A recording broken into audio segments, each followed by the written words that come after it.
Bonjour à tous, nous sommes heureux de vous retrouver à quelques jours de Noël pour une émission dédiée aux fêtes de fin d'année et aux cadeaux qu'il vous reste peut-être à faire. On va essayer de vous donner de bons conseils. Quand je vous dis nous, c'est évidemment Emmanuelle Klein, qui est notre mère Noël à nous tous. Bonjour. J'ai évité le rouge et le blanc, hein. Merci, bonjour à tous. Je suis très déçu, j'aurais préféré avec du rouge et blanc. Peut-être notre ami Laurent Gianatti, journaliste chez notre partenaire BDGS. Est-ce que tu es en rouge et blanc ?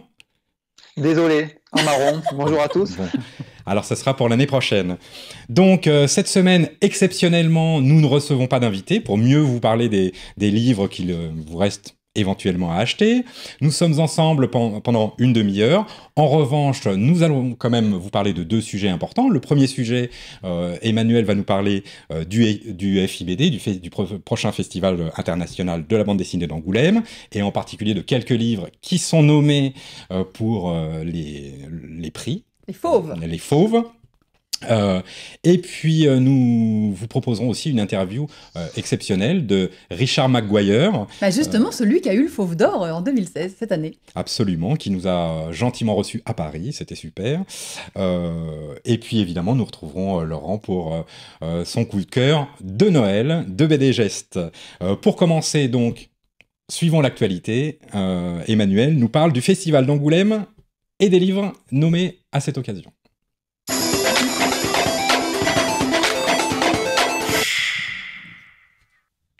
Le prochain festival aura donc lieu fin janvier, c'est le rendez-vous en Charente, comme chaque année, le grand rendez-vous du 9e art, avec Herman cette année qui a signé l'affiche, c'était notre invité il y a 2 semaines, oui. Herman donc, qui a été récompensé par ses pairs donc, en janvier dernier, puisque maintenant le principe, d'ailleurs c'est acté parce qu'il y a eu plein de polémiques, ce sont les auteurs qui votent spontanément à 2 tours pour les artistes qu'ils veulent, il n'y a plus de liste de nommés, il n'y a plus rien, il n'y a plus la fédération des grands prix, voilà, tout ça maintenant est spontané, donc les auteurs votent par mail, sur une première fois spontanément 3 noms, et ensuite ce sont ceux qui sont arrivés en tête, les 5 premiers, il y aura un deuxième tour, et on saura donc seulement fin janvier qui remplacera Herman donc en 2017. Cela dit... Herman nous avait précisé d'ailleurs que lui ne dévoilerait absolument pas son vote. Écoutez, ils font comme ils veulent. Moi, j'ai des pistes. Je vous les donnerai pas. Cela dit, donc je le dis, le festival du coup honore Herman, donc il y en aura une très grande exposition rétrospective qui sera proposée. Plus de 150 originaux depuis Tintin, depuis ses premiers dessins de Bernard Prince, c'était en 1966, c'est pas tout neuf. On y sera. Oui, on ira voir tout ça évidemment de près, on vous fera un petit reportage et on en causera après le festival. Mais donc voilà, du coup, l'idée aujourd'hui, c'est de vous donner envie d'aller à Angoulême pour aller découvrir des pièces exceptionnelles, des choses qu'on ne voit pas ailleurs. Donc je parle de l'expo Herman, il y aura aussi une expo Valérian, la grande série de Christin et Mézières, puisque le film va sortir de Besson.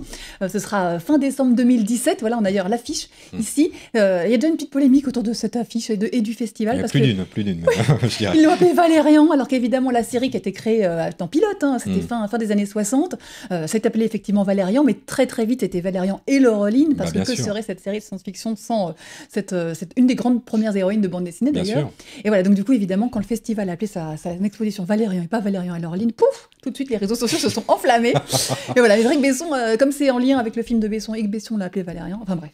On en reparlera, mais évidemment ce sera l'occasion de voir tout plein de beaux dessins de Jean-Claude Mézières lors de cette exposition. Autre grand auteur, vous l'avez dit tout à l'heure Nicolas, c'est le Festival international de la bande dessinée d'Angoulême. Du coup, il y a évidemment des expositions qui donnent aussi la part belle aux auteurs venant du monde entier, et notamment de Will Eisner, qui est un auteur que j'adore, que j'ai beaucoup aimé. Il est décédé en 2005, mais il nous avait évidemment tous marqués. C'était la création du Spirit, et puis là, on en voit évidemment les New York Trilogy, le New York, le Fagin the Jew, Fagin le Juif, voilà, en français. Vraiment un artiste absolument majeur qui a énormément inspiré. C'est lui qui a créé le graphic novel, le premier. Enfin, voilà, c'est pas pour rien que d'ailleurs son nom, les Eisner Awards aux États-Unis, à San Diego, ce sont le nom des prix. Enfin, c'est vraiment un auteur magistral, et donc le festival lui rendra honneur. C'est rare de voir il y aura évidemment une exposition rétrospective avec énormément d'originaux aussi présentés, des pièces du coup voilà. Dessner, oui, il faut pas louper ça, ça c'est clair. Voilà, je cite pas tout le monde, mais je cite notamment une autre exposition parlait de l'internationalité, Kazuo Kamimura, voilà 150 originaux, c'est tellement rare qu'il n'y en a que 150, mais ça semble déjà énormissime. Donc à découvrir, c'est magnifique évidemment, lui aussi auteur majeur du manga qui nous a quitté déjà, mais voilà, ce sera l'occasion pour tous les fans de bande dessinée de parler de la BD franco-belge comics manga, tout est là à Angoulême. On avait eu Otomo l'année dernière. Tout à fait. Oui. Et puis aussi, il y aura Panini qui va fêter ses 20 ans. Donc la French Touch de Marvel, où ils ont demandé à des auteurs français, ceux qui justement lisent beaucoup de comics ou d'autres, en tout cas qui ont été inspirés par les héros de Marvel, de faire des couvertures exclusives et qui sont présentés au festival. Voilà, donc vraiment tout plein de choses. On y reviendra et on en reparlera, mais c'est l'occasion de vous faire un petit focus sur ce qui pour moi semble déjà les temps forts de ce festival à venir. Alors parlons des livres maintenant. Oui, parce qu'évidemment, il y a une sélection chaque année qui est présentée de 50 albums pour la sélection officielle. Après, il y a plusieurs catégories. Ce sont des fauves, en lien avec Lewis Stronham, qui avait créé cet emblème lors de sa présidence en 2007. Donc les fauves, le fauve d'or pour le meilleur album, le fauve de la meilleure série, le fauve jeunesse, tout plein de choses. Et puis, donc, alors moi, j'en ai choisi certains, quelques-uns, ceux qui... Je suis rassuré, j'ai cru que vous alliez nous parler des 50. Non. Alors, c'est pas forcément ceux qui iront au bout, mais en tout cas, c'est ceux, puisqu'on a dit qu'on proposait des livres de fin d'année cette année, tant qu'à faire, a priori, ce sont forcément des bons livres parus en 2015, qui ont été sélectionnés par le festival et qui, du coup, feront aussi probablement de beaux cadeaux à ceux à qui vous voudrez les partager. Le premier. Voilà, un de mes grands chouchous, c'est signé Vincelus, Dans la forêt sombre et mystérieuse. Vincelus, il a déjà eu le Fauve d'or à Angoulême, c'était pour Pinocchio. Voilà, et là, il revient avec un très grand livre, vraiment. Moi, je trouve ça très très bien. Son héros s'appelle Angelo. C'est un petit garçon qui va errer dans cette forêt parce que rapidement, au début de l'histoire, on apprend que la grand-mère va pas bien et donc la famille va partir pour aller voir ce qui se passe. Et donc, il l'oublie sur une aire d'autoroute, tout au début du récit. Et donc, il va se retrouver seul, perdu dans cette forêt donc sombre et mystérieuse où il va lui arriver plein de choses. C'est extrêmement référencé aux grands contes qu'on aime, évidemment, du Petit Pousset, mais de Hansel et Gretel. Enfin, vous allez retrouver tout plein de choses. C'est plein de petites histoires. C'est fantastique, c'est drôle, c'est génial, c'est extrêmement bien raconté, très réussi. Il a déjà eu 2 prix, notamment la Pépite d'or au Festival de Montreuil, tout début décembre, et puis le prix France Télévisions aussi, qui est remis par des enfants. Du coup, le prix les Pépites d'or, c'est par des professionnels, des journalistes professionnels adultes, et le prix France Télévisions par des enfants. Donc déjà, c'est évidemment un plébiscite pour ce livre-là, pour les petits et les grands. Donc vraiment, j'ai adoré ça. Il est sélectionné pour Angoulême et c'est totalement mérité. Vraiment, allez découvrir ça, faites-vous plaisir. Je ne sais pas s'il ira au bout, mais je mets un peu un écu dessus quand même, je vous le dis. Je pense qu'il a vraiment toutes ses chances. Bon, d'accord, c'est un chouchou. Oui, et puisqu'on parle de la forêt, on reste dans la forêt avec une adaptation. Alors Perceval, vous connaissez, c'est le roman de Chrétien de Troyes, voilà, donc qui a été adapté là. Donc c'est une adaptation un petit peu libre, mais, puisque les auteurs ont rajouté des personnages, notamment on voit sur la couverture une petite comment s'appelle cet oiseau noir et blanc? Une pie, voilà, merci. Une pie qui est assez sarcastique et voilà, il y a plein d'humour aussi. Moi, j'ai trouvé ça vraiment très très bien. Graphiquement, c'est assez original. Voilà, une espèce d'images encadrées comme ça, c'est très beau. Quand on démarre ce récit, on ne le lâche pas. Je trouve ça vraiment bien raconté. En plus, je trouve que moi, j'ai relu La Légende du Roi Arthur, le Roi Arthur, il n'y a pas très longtemps, l'année dernière, pour tout vous dire. Et donc, j'ai été totalement plongée dans cette histoire. Il y avait eu aussi La Légende du Roi Arthur en comédie musicale, enfin, pourquoi pas. Et bien là, c'est en bande dessinée, Perceval. Vraiment une occasion de ce petit garçon, ce jeune garçon qui veut devenir chevalier et qui, il a plein de bravoure, il rêve de devenir chevalier du roi Arthur. C'est son histoire, mais voilà, avec encore une fois un petit peu de fictionné, mais c'est vraiment très très très très bien fichu. Voilà, vous retrouverez évidemment tous ces personnages de Chrétien de Troyes.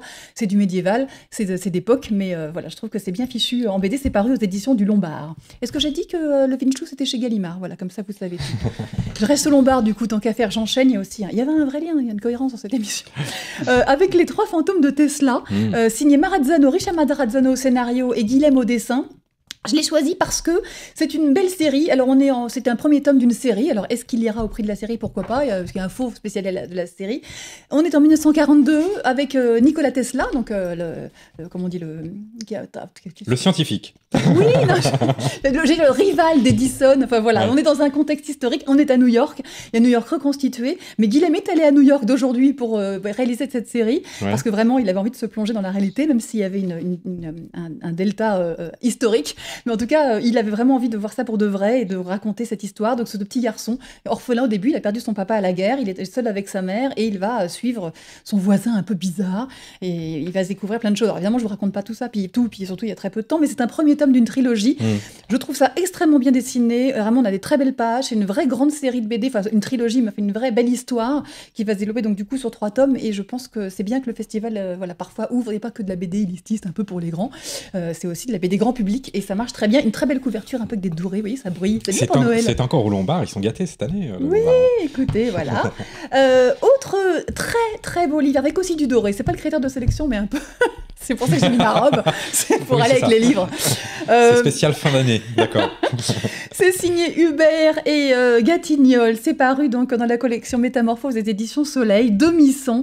Là, je vous emmène dans la... C'est du fantastique, médiéval aussi, on peut dire ça comme ça, mais c'est tellement beau. Vous voyez ces planches en noir et blanc, somptueuses. Le garçon, le scénariste, a travaillé beaucoup dans l'animation et les caractères designers pour notamment Iron Man, enfin vraiment plein de grands dessins animés. Caractère designer, c'est lui qui crée les personnages, hein, donc il ne travaille pas forcément dans les studios, mais voilà, c'est un grand dessinateur. Et là, donc ils avaient déjà fait un livre ensemble avec Hubert, ça s'appelait Petit, chez ce même éditeur dans cette même collection, qui a d'ailleurs eu le prix de la meilleure bande dessinée l'an dernier au Festival des Utopiales. Voilà, moi je suis totalement cliente, c'est tellement beau, je vous assure, on se emmène par ce petit garçon aussi, voilà, dont on offre un cheveu d'une ogre au début de l'histoire. Donc, bienvenue au royaume des ogres dieux. C'est vraiment très, très beau. Et puis, je termine, alors pareil, par 40 secondes encore, mais par Jupiter Legacy, parce que je l'ai dit, c'est un festival international, donc je voulais quand même qu'on note, notamment, qu'il y a un des comics, notamment, qui a été sélectionné par Marc Millar, auteur majeur, évidemment, scénariste majeur, en tout cas, du monde de la BD. C'est paru chez Panini Comics, qui avait eu déjà le prix l'an dernier pour la série Miss Marvel. Donc, voilà, pourquoi pas. Là, ce sont les enfants des super-héros qui sont écrasés par leurs parents, et vont-ils s'en sortir ou pas? On va dire que déjà ces livres pourraient représenter de potentiels cadeaux de Noël. On va revenir à nos cadeaux de Noël. Et puis, on va se tourner vers Laurent. Vers Laurent. On va se tourner vers Laurent qui va nous parler de son coup de cœur de la semaine. Ton coup de cœur, c'est Andy et Gina chez Fluide Glacial. C'est donc le coup de cœur de Noël de BD Geste.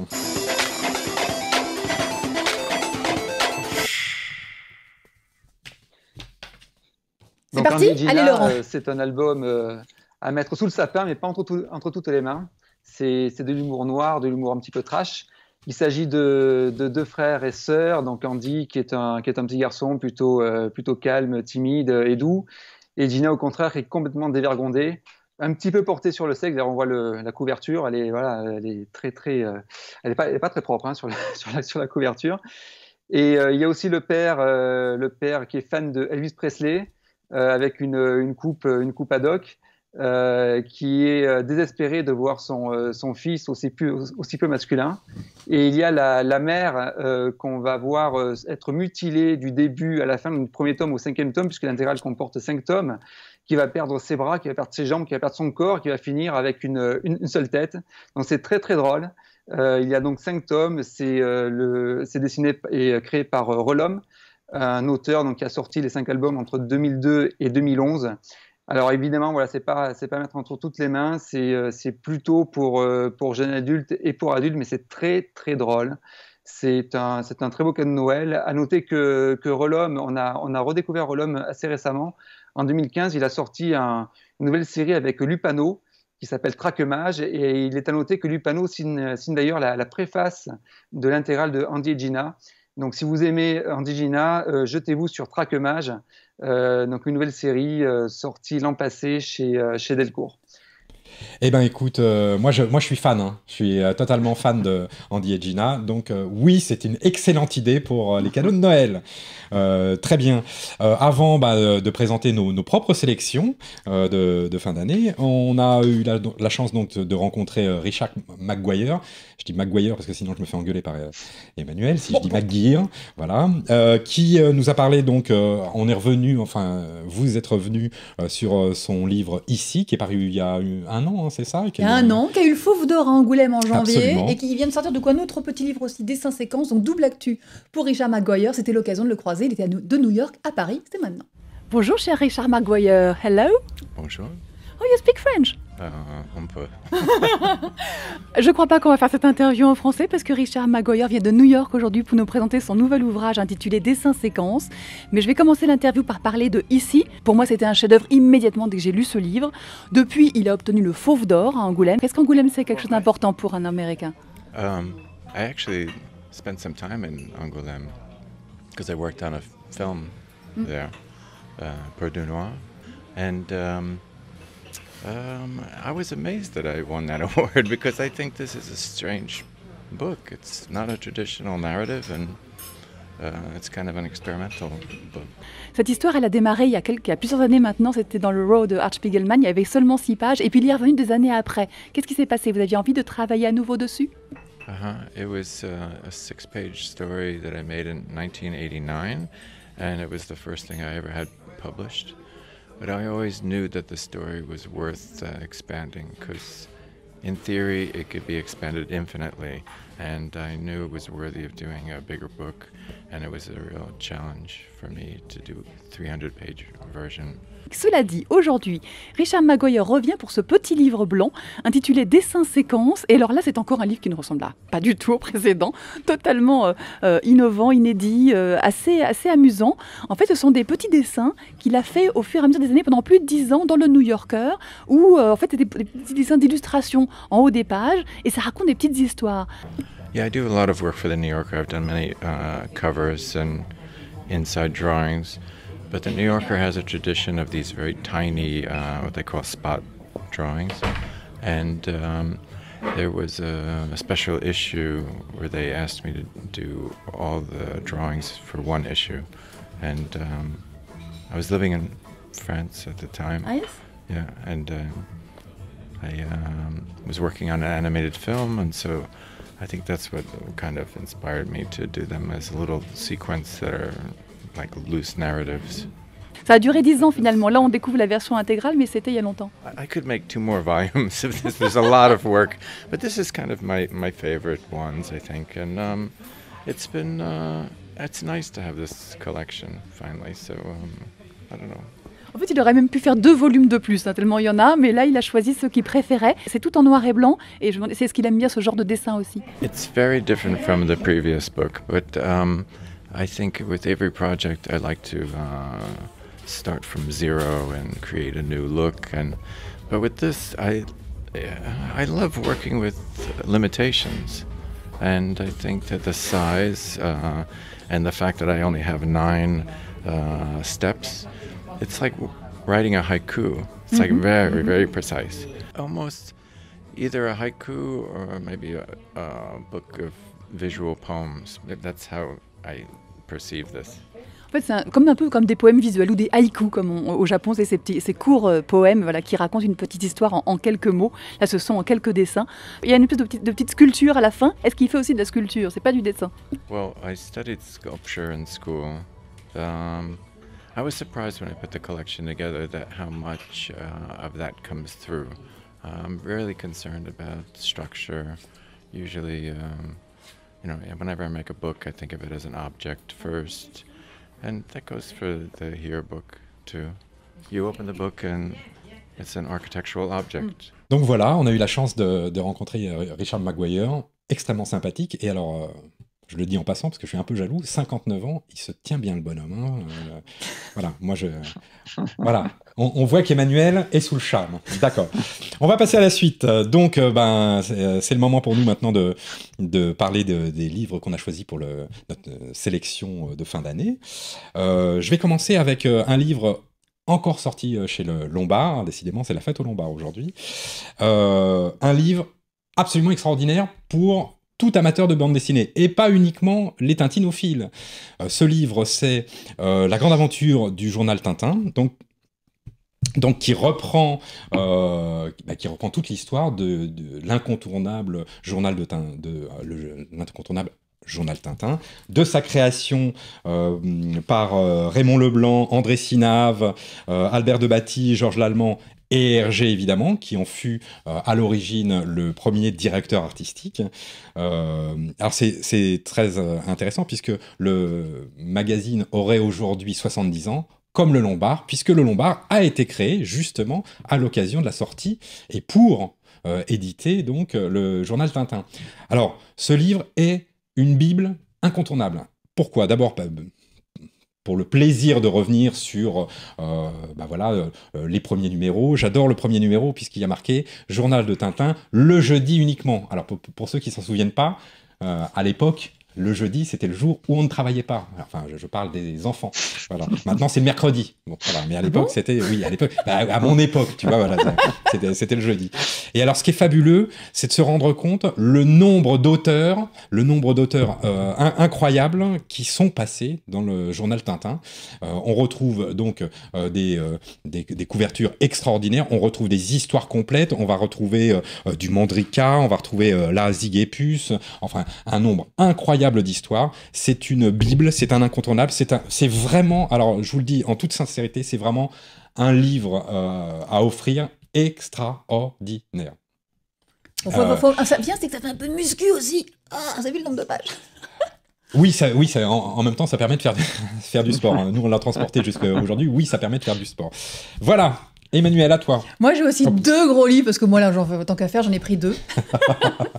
C'est l'intégrale de la série Aya de Yopougon, voilà, qui est une série que j'avais adorée, qui était parue en 6 tomes, enfin, il y a eu 6 tomes en tout, qui sont sortis donc, chez Gallimard, signés par Marguerite Aboué et Clément Breury. Clément Breury au dessin, et Marguerite, c'est non pas son histoire, parce que ça se situe en Côte d'Ivoire, elle y est née, sauf que là, on est à Yopougon, en fait, c'est Yop City, c'est pour faire, c'est plus américain à l'époque, on est fin des années 70, et c'est l'histoire donc de ce personnage, c'est vrai, de cette héroïne, voilà, qui va croiser tout plein de personnes. C'est une vraie saga complète. C'est une série à rebondissements, il y a plein de personnages. Enfin, moi, j'ai adoré ça dès le début. J'avais adoré le premier tome. Il y a d'ailleurs un film qui avait été adapté donc de cette série. C'est sorti en 2013. Et puis, et puis évidemment, il y a eu le prix d'ailleurs d'Angoulême. Il avait dès le premier album tout de suite. C'était en 2006. Le premier tome avait tout de suite été récompensé. C'est vraiment une série adorable, incontournable, qui va marcher chez les petits, les moyens, les grands. Tout le monde va adorer ça. 700 000 exemplaires vendus comme depuis le début de la saga. Donc c'est un vrai succès public et critique mérité. Vraiment, allez-y, les yeux fermés, vous adorerez ça. Là, du coup, ils sont sortis en 2 gros livres. Donc voilà, 2 fois 3 tomes. Voilà, avec ça fait 2 cadeaux. Hein.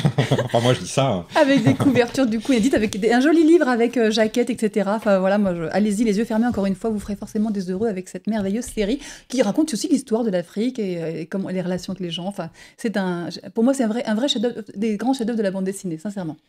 Alors, moi, mon livre suivant, c'est un livre d'humour. On en a bien besoin. À quelques mois des élections présidentielles, voilà que sort Éjection présidentielle, donc réalisé par un caricaturiste que tout le monde connaît. Alors, on connaît, très curieusement, on connaît assez peu son nom. C'est Morchouane, c'est Jean-Claude Morchouane, dit Morchouane. Mais alors, on connaît absolument tous ses portraits, parce qu'on les a vus depuis plus de 30 ans dans divers supports, à la télévision, mais aussi sur beaucoup de supports presse. C'est un des plus grands caricaturistes français. Alors là, il se fait plaisir avant les élections, à savoir qu'il décide de dessiner en fil rouge François Hollande sous toutes les coutures. Et il joue au jeu de « si c'était ». Alors par exemple, si c'était un fruit, alors, je ne sais pas si on peut retrouver la page, si c'était un fruit, alors ce serait par exemple, voilà, si c'était un autre fruit, ce serait un coin. Et alors ce qui est très intéressant, c'est qu'il montre comment il en vient, à partir du portrait caricaturé, au fruit correspondant. Ah, c'est l'inverse du coup. Voilà. C'est pas le coin qui lui a donné l'idée. Alors finalement, il le présente dans ce sens-là, etc. Donc si c'était un fruit, si c'était un minéral, si c'était, etc., si c'était un métier, etc. Et François Hollande n'est pas le seul à être croqué, puisque effectivement, d'une page à l'autre, il montre d'autres personnages importants de la scène politique française. Disons que le fil rouge, comme s'il avait un petit peu une dent contre François Hollande. Donc, voilà, donc il l'a dessiné sous toutes les coutures. C'est très drôle, c'est léger, ça nous éloigne un petit peu de la politique politicienne. Et je pense que d'avoir de l'humour à l'arrivée des élections présidentielles, ça va nous faire du bien. Donc voilà, ça s'appelle... Je le répète, ça s'appelle Éjection présidentielle, c'est signé Morchouane et ça sort chez Hors Collection. C'est pas de la BD, mais ça fait plaisir quand même. Oh, bah, c'est pas de la BD, c'est du très beau dessin. Le livre que j'amène là, c'est pareil, c'est pas un livre. C'est pas de la BD. Mais en revanche, les fans de cette série, Le Château des Étoiles, vont adorer. C'est une série qui est il y a 2 tomes pour le moment, et le 3e arrive au mois d'avril 2017. C'est vraiment une série signée Alex Alice qui est très réussie. C'est de la science-fiction au 19e siècle. Et si on avait appris à voler avant, voilà, moi, j'adore. Je suis archi cliente, j'ai adoré ça. Et donc là, pour la fin d'année, les éditions Rue de Sèvres qui publient cette série de bande dessinée publie un coffret avec dedans notamment... C'est très beau. Hein. Ah, c'est très très beau, c'est un très bel objet, avec notamment ce merveilleux calendrier, voilà, donc toute l'année, c'est des illustrations inédites d'Alex Alice, vous allez pouvoir découvrir donc ça, et puis donc et chaque mois, vous pouvez tourner les pages, donc vous avez voilà, des illustrations de la série, et puis donc un vrai calendrier, avec de qu'on met des petites notes dedans, etc. Enfin, c'est très très beau, très très beau, et puis exclu mondial, puisqu'ils ont fait ça depuis le début, ils sortent les grands journaux en grand format, vous aurez donc les premières pages du tome 3, je vous le disais, qui va arriver au mois d'avril, donc ce sera l'occasion d'avoir un petit peu d'avance avant l'arrivée en librairie. Le montrons donc pas trop. Oh là. Et puis il y a même, regardez, une maquette, voilà, pour faire l'avion. Enfin bon, je trouve ce genre d'objet absolument délicieux. Non mais c'est vrai. Vous êtes resté très enfant finalement, Emmanuel. Oui. Et puis du coup, je l'avais pas dit tout à l'heure parce que je me le gardais pour maintenant, mais il y aura aussi une exposition sur le Château des Étoiles au Festival d'Angoulême où on pourra découvrir énormément de choses. Les machines automates, les vraies machines automates qui sont dans le livre vont être représentées, les costumes mais en réel. Il y aura évidemment plein de planches originales, des dessins inédits. Enfin, ça va être très complet. Voilà, à découvrir. Mais le Château des Étoiles, vraiment, il y a 2 livres aussi. Hein. Si vous n'avez pas que le coffret, allez voir les bandes dessinées. C'est des vrais BD aussi. Très bien. Chez Rue de Sèvres, Alex Alice. Très bien. Je vais juste les citer parce que malheureusement, on pourrait y passer des heures à vous proposer de tout un tas de cadeaux. Donc, il y a l'intégrale science-fiction de Serge Clair. Serge Clair, c'est sa 3e intégrale. Il parle de ses 10 ans dans les années 70 autour de ses créations science-fiction. C'est très joli pour ceux qui sont des spécialistes de Serge Clair. C'est très élégant, Serge Clair. Voilà, c'est très très élégant. C'est un joli cadeau à faire. Donc, ça sort chez Dupuis. C'est l'intégrale science-fiction Serge Clair. Et puis aussi, c'est mon petit coup de cœur, Mon Camarade. En fait, c'est l'intégrale du magazine Mon Camarade, qui est le magazine à l'origine, un magazine communiste créé mais créé pendant la guerre et qui est en fait à l'origine de Pif Gadget qui est arrivé quelques années suivantes. Donc pour les gens qui veulent redécouvrir ce magazine, voilà, ça s'appelle Mon Camarade, c'est chez Vaillant Collector et c'est donc l'intégrale 1933-1939. Emmanuel. Le sapin est chargé, le sapin est plein. D'accord. Donc, on est prêt alors pour bien finir cette année. Vous pouvez évidemment retrouver cette émission en replay alors sur le site Watch TV, vous le savez, en podcast. En podcast. Oh là là, la fin d'année est difficile, hein, on le voit. Vous pouvez aussi nous retrouver sur YouTube, évidemment, ou sur Dailymotion. La semaine prochaine, vous retrouverez Christophe pour le dernier numéro d'Entrecast de l'année. Oui, de l'année, on revient début janvier. Oui, voilà, nous on se retrouvera le 5 janvier à 20h. Alors très important, hein, notre émission, c'est tous les jeudis à 20h, ne l'oubliez pas. Il nous reste à vous souhaiter évidemment de très bonnes fêtes de fin d'année. Très bonnes fêtes à vous, Emmanuel. Belle fête, merci, joyeux Noël, à l'année prochaine. Très belle fête à toi, Laurent, aussi. Merci à vous aussi.